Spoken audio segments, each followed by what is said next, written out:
Hi everybody, welcome. Thanks for joining my session today. My name is Sergey Harbakov. I am a project manager and a solution architect at EPAM Systems.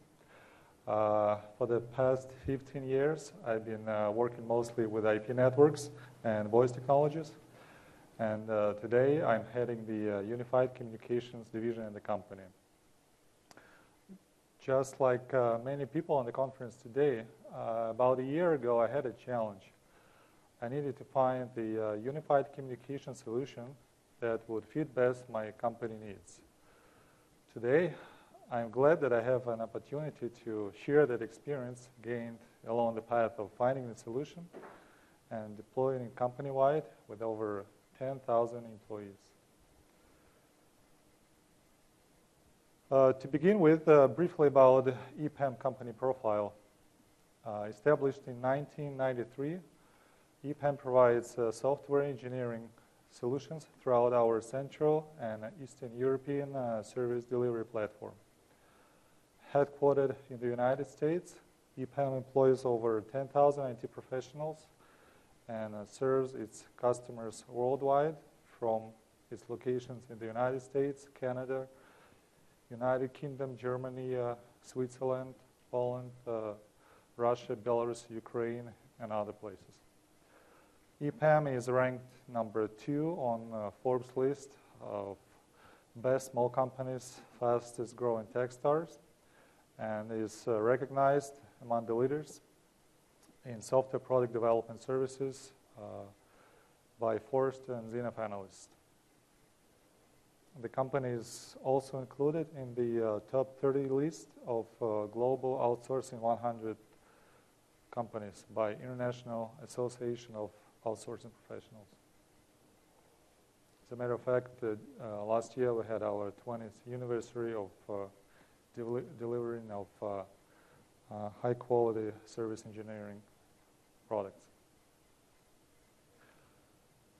In my presentation today, I will briefly review what communication solutions we had before Lync, why and how we started to approach the communications transformation, what we have done to evaluate the existing system, what steps were taken to find a new solution, and how it was deployed, what we do have today, and what our unified communications future plans are as the company gears for further growth. The first part of my presentation will be more focused on business aspects of the solution, and the second part will be more technical, about details about the architecture and deployment. If you have any questions during the presentation, please feel free to ask. EPAM employees need to communicate daily with internal teams and externally with customers, vendors, partners, and EPAM project teams working in other regions and at customer locations. To meet this need, EPAM IT team built an in-house IP telephony solution based on Asterisk PBX located in each EPAM office. At the same time, almost every company employee used Skype for instant messaging, presence, desktop audio video calling, and screen sharing. The standard end-user device for audio calls were SIP hardware phones and from selected vendors, and EPAM communicator, which is a branded SIP soft phone. This EPAM communicator was offered to all company employees, while the SIP hardware phones were an option for managers by their request. All our offices also have a video conferencing solution based on Polycom real presence platform including terminals, HDX and QDX series, and Polycom multi-point control unit server based on Polycom collaboration server RMX series. Due to a limited number of video conference rooms, many company employees would use third-party web conferencing services such as GoToMeeting, WebEx, LiveMeeting, JoinMe, and others. Again, in many cases, most employees would use Skype as their primary communication tool. This disparate mix of solution often created delays in remote conferences while organizers tried to negotiate which tools to use or combine the tools to get the features they need. This situation was really inefficient. It lowered the user quality of experience and increased the total cost of ownership of the communication solution. EPAM is experiencing a fast growth, and our communication solution needed to follow the growth and deliver a strong message about the company's stability and scale of business.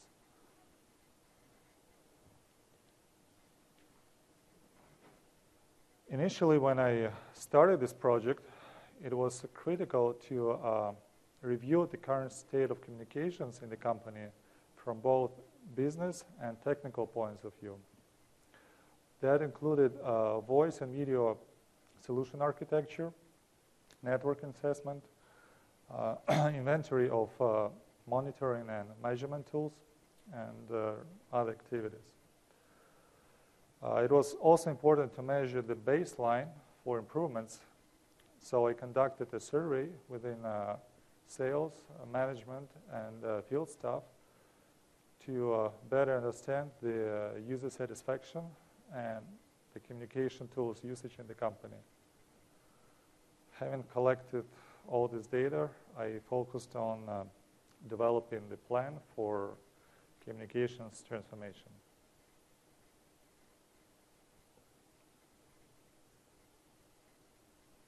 So based on UC market research and analytics review, I compiled a long list of options consisting of Cisco, Microsoft, Siemens, and Avaya solutions, who are the top leaders in the UC market according to Gartner report, UC Magic Quadrant 2013. After a detailed review of each solution, I included demo calls and discussions with vendor sales representatives and technical specialists. We shortlisted the options to Cisco and Microsoft and proceeded with pilot arrangements. The transformation plan outlined the complete solution to be rolled out company-wide by the end of 2013. And as I will show ahead, we did manage to stick with the schedule.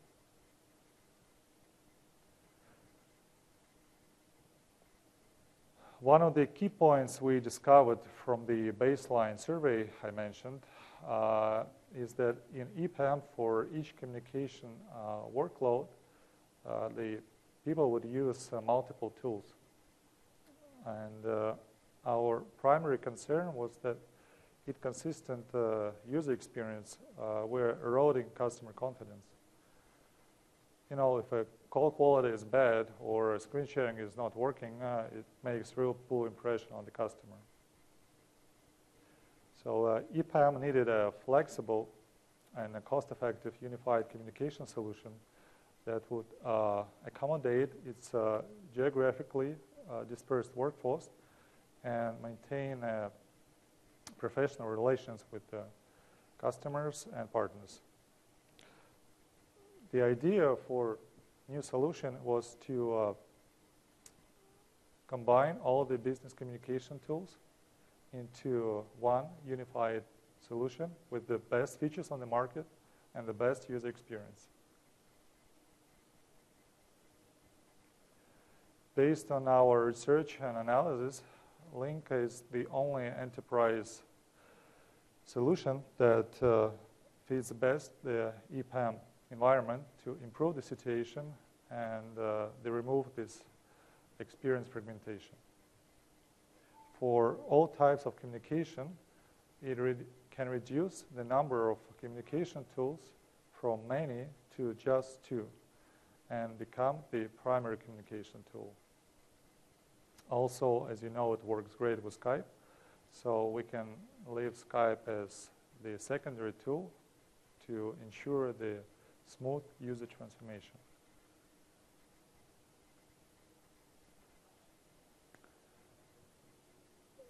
EPAM executives were concerned about the high cost of managing so many disparate solutions, and our IT team was worried about its ability to adequately control and monitor the performance of third-party communication services.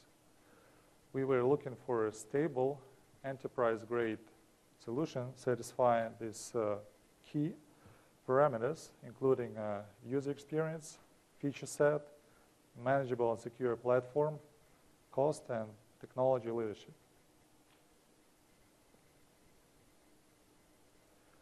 During the pilot negotiations with vendors, our local Cisco partner limited its unified communications pilot to just on-site demo.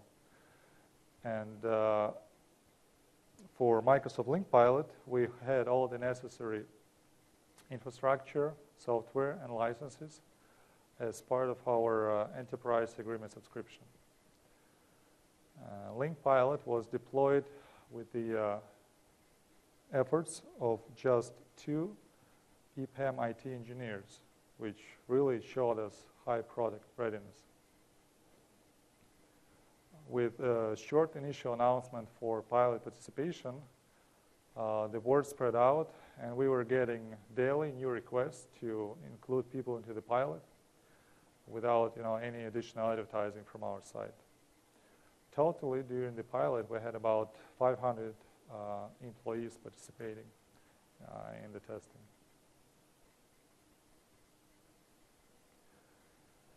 When we compare Lync to competing solution in EPAM environment, we identified quite a lot of advantages that were very important to us.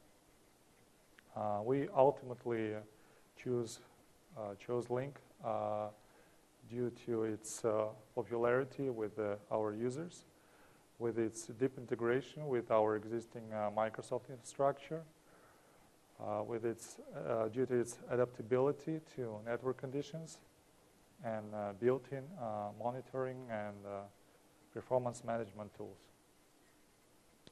It was also important to us that Lync can integrate with the Polycom video conferencing system that would allow us to keep the investments made into this hardware.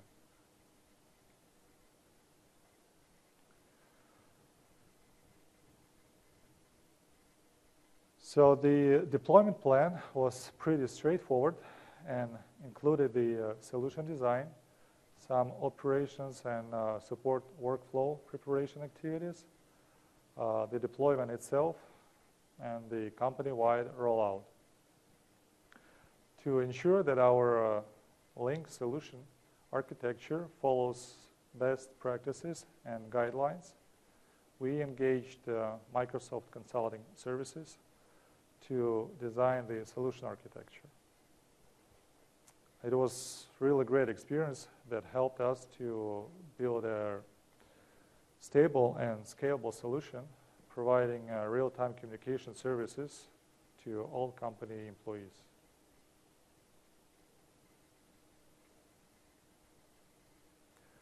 The actual deployment was completely done by EPAM Lync team, which was created with the IT engineers from our communications support team and enterprise services support team. This combination of engineers with different skill set allowed to professionally deliver the solution in a short period of time. if you ask me what was the most difficult part of the deployment, I would say it was the integration of enterprise voice with the asterisk network. As you know, asterisk is not on the list of Lync qualified infrastructure, and my team and myself had to do a lot of research and testing to make sure these two systems can actually work together seamlessly. So now we can go into more technical details.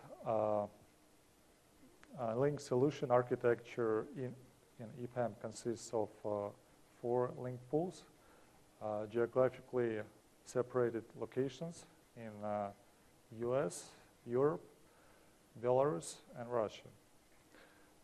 We placed each of Lync role on one of 28 virtual servers on the Hyper-V platform, and the SQL backend is on dedicated physical servers.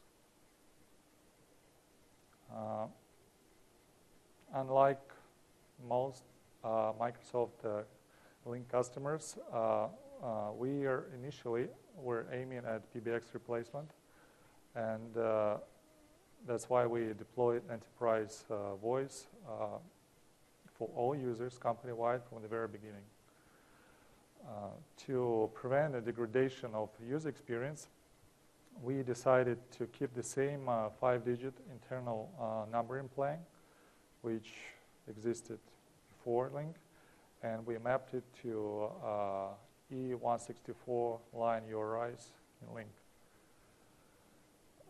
As I previously mentioned, we integrated asterisk with Lync via SIP trunks in each of 4 Lync pools locations. We understood that it would be impossible for us to instantly migrate all the legacy hardware phones to Lync and replace with the new ones. So we decided to keep the internal 5-digit numbering plan in the company, and to ensure the migration, we provisioned the dialing from Lync to asterisk and vice versa through a special prefix 7. So if a Lync user would call another user using his internal 5-digit extension, if that other user is still using asterisk hardware phone, he would set up a simultaneous ring or call forwarding to his extension with the 7 prefix and still get the call. This integration required some extra voice filtering rules applied on both Lync and asterisk to prevent loops between the systems.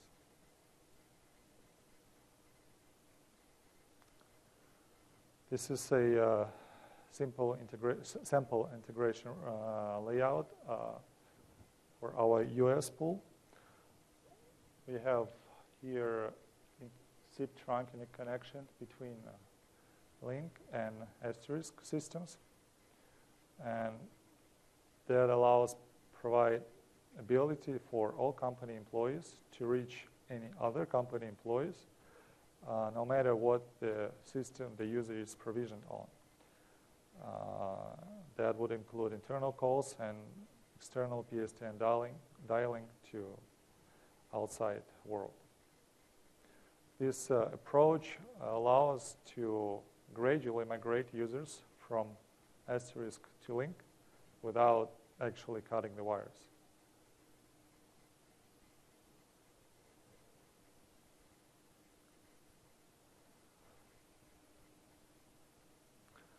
Again, as of today, we have 4 Lync pools in Belarus, Russia, United States, and Europe, with a pairing failover between each of 2 pools.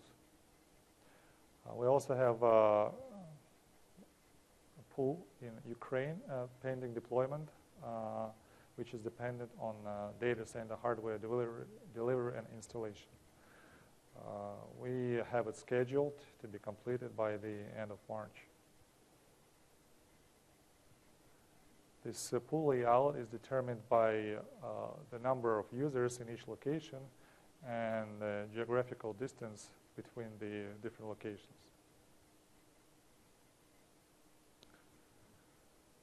All of our 4 Lync pools have the same layout. This is an example of the US pool with the front end, Office web apps, persistent chat, and SQL service located inside the corporate network VLAN 10, while edge mediation reverse proxy server, which are facing outside, located in firewall isolated DMZ. SIP trunk services here is provided by Lync qualified service provider, IntelliPeer, and that eliminates the need for a dedicated session border controller for us in this case.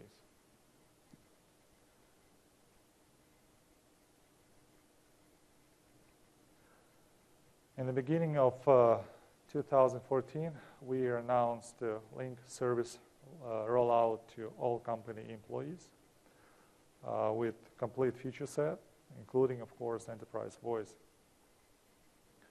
As of February 1st, we decommissioned our legacy EPAM communicator SIP subphone, and we are gradually replacing our SIP hardware phones with Lync phones. The operations and support workflows are in place, and Lync service is in production.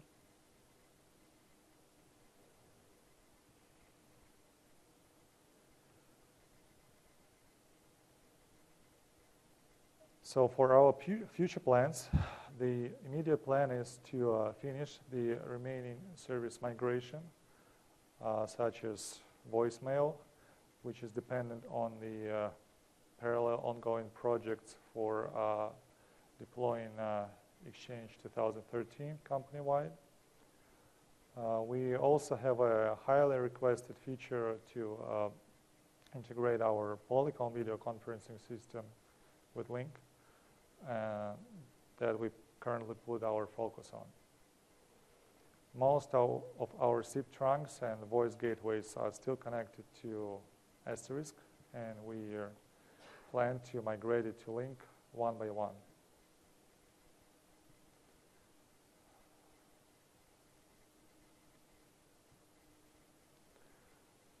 Our original Lync design provides redundancy with the Lync pool failover to a pairing pool.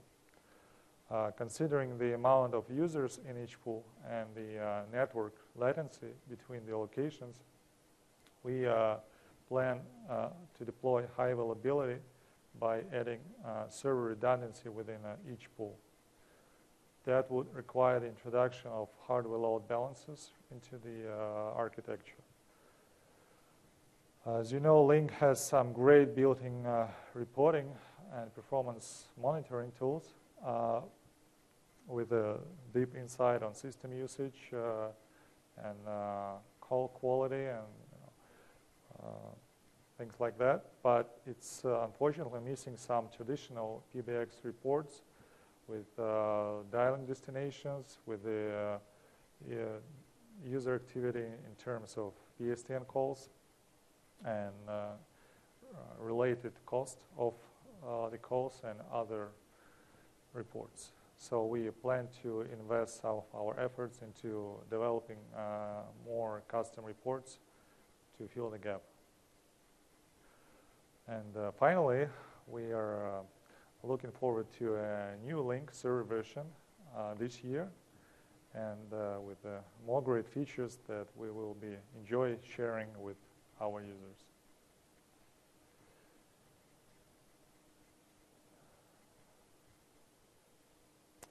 So thank you very much for your time and attention. If you do have any questions, please feel free to ask. Otherwise, enjoy your time at this great place and great event. Thank you very much. Sure. If you don't mind, please come to the microphone because the questions are recorded. Okay. Sorry about that. You were talking about Skype as right. kind of a secondary tool and that being also a reason for you guys choosing Lync because it works well with right. Skype. Can you just talk about that a little bit more, how it influenced your decision and what working together with Skype actually means? Well, basically, as I mentioned, when we did our survey, we did find that pretty much 100% of our users are using Skype, and they are using it for all features that are available in a free version. And sometimes when the people would be scheduling conference, they would use for screen sharing some third-party service like Join Me and Skype for audio and for instant messaging.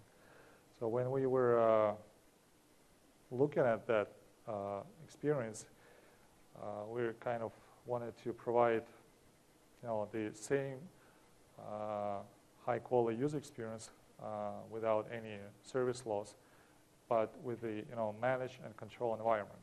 Because if the Skype is not working, there's not much that IT team can do to to resolve the issue. Just make sure the network connection is working, the bandwidth is enough, and that's about it. I mean, there's nothing, there's no transparency on the service itself. So pretty much, you can call Lync a Skype version for enterprise with all those enterprise management tools that when a user says, okay, please help me, that's not working, we do have enough tools to see what's wrong. And on the same time, we do not need to invest into user training and all this experience migration from Skype to Lync. But some people would be worried, saying, "Okay, maybe you're trying to take away my favorite Skype and replace it with Lync." We say no. We are just offering tools to our employees, and they feel free to use the best tool they need. But Lync is supported by IT team, and Skype is not. So we believe the user will choose the best service, and eventually, with the probably help of Microsoft actually joining these two tools, we were looking forward to one unified solution. So again, yes, that was one of the key reasons we chose Lync.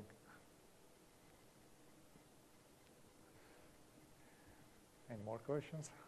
Maybe about enterprise voice, PBX, things like that.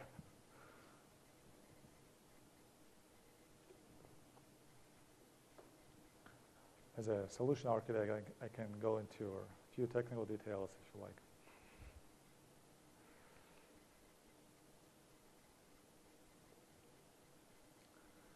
Well, I guess yeah. So any of the number of plans, did you run into any countries where you didn't have a number plan or you couldn't get a provider to provide the numbers? I mean, we have a lot of scale issues in Asia and such. I mean, did you run into any of that? The number plan, well, we pretty much kept our 5-digit internal number plan, but to provide this connectivity from outside to inside, we for each office, we have our primary office number. It is the same as we had before, like a general number to reach each county office, and then we would map these internal numbers per office with this E164 DID. So, I mean, in terms of availability, we already had those DIDs for each office, so we would just have to provision the normalization rules to map each office employees with their corresponding external DID. which is, since all that information is in our Active Directory, including, the user home office, the primary location, we were just running some PowerShell scripts for user provisioning to automatically assign the line URI with the DID and the extension, 5-digit extension as a line URI. What about the calls going out, though? So they all go to data center now and go out from the data center, right? So they're not local in the country? That's a great question, yes. We're still, currently as I mentioned, we still do have the voice infrastructure set up in each office. So for local calls with Lync users, yes, it does go to central Lync pool. We are currently looking at available voice gateways combined with the Lync service to find that standard branch office device that would provide external local PSTN breakout with the media bypass.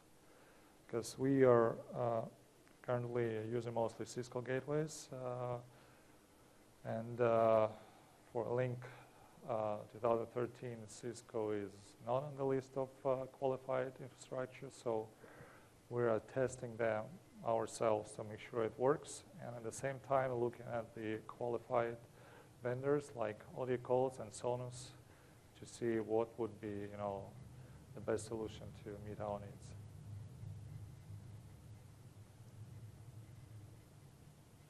Okay. Well, I guess thank you again for your time, and thank you.